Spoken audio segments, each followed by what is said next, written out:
Shema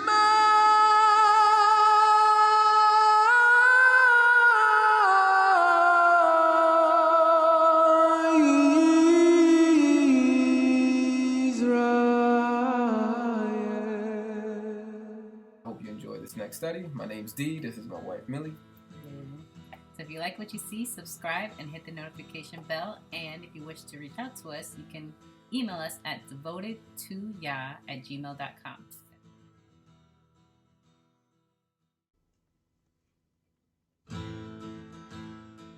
Milo has something.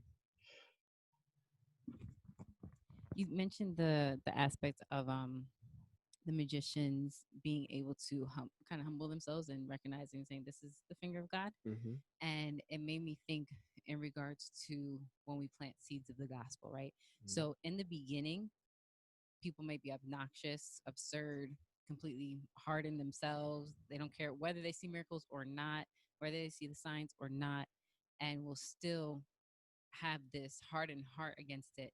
But through time can possibly be softened. You know, one person may plant, another person with water, but it's Yahuwah that winds up getting the increase, right? Giving the increase.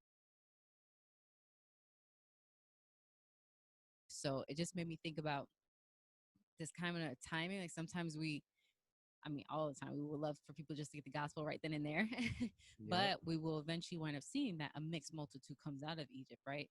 And so they're seeing these signs and these hearts are being turned. And I mean, it took Yahuwah to do a lot, unfortunately, in that aspect. When you look at like from there and like, oh my goodness, he had to send all these plagues to really get our attention. But in the end, it's a good thing, you know, because people can come to salvation. So it just made me think about that humility that may take time for some people, and some people like Pharaoh are just gonna continue to harden their own hearts, as well as Yahuwah stepping in and also hardening his heart too. Yep. I as a human, I don't know who Yahuwah is hardening or not. I'm not a prophet. I'm not, I'm not at that level.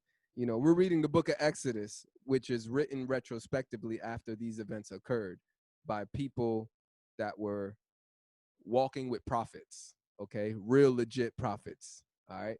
So they knew, Moses knew that Moses was the one interacting with Yahuwah and hearing his voice and heard Yahuwah say, I'm going to harden Pharaoh's heart. So Moses had, what do you call that?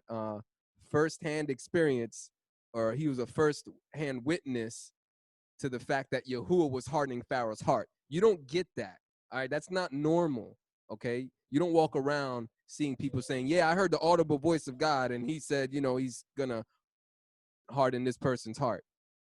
I don't really see people who have a reputation of hearing Yahuwah's voice and making prophecies and them coming to pass, which we'll get into later in our Isaiah study. But in this case, me as a human, Darianel, and I encourage every believer to think this way as well, that in your mind, you have to believe that people have free will and they have a choice to choose to do the right thing. And if they don't choose, that's their choice.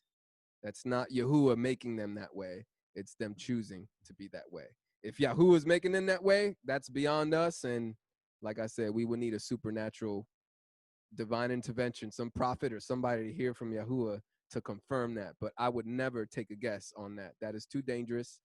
I'm not trying to take a guess that Yahuwah is making somebody not receptive to the gospel. I would rather lean on the fact that this person is choosing to be stubborn and not receiving the gospel. But anyway. Possession too. What was that, D-Rail? Possession too by unclean spirits. Yeah, sure. Absolutely. Absolutely. All right. Well, and with that, that was Exodus chapter 8, verse 16 to 19, the third plague about the lice.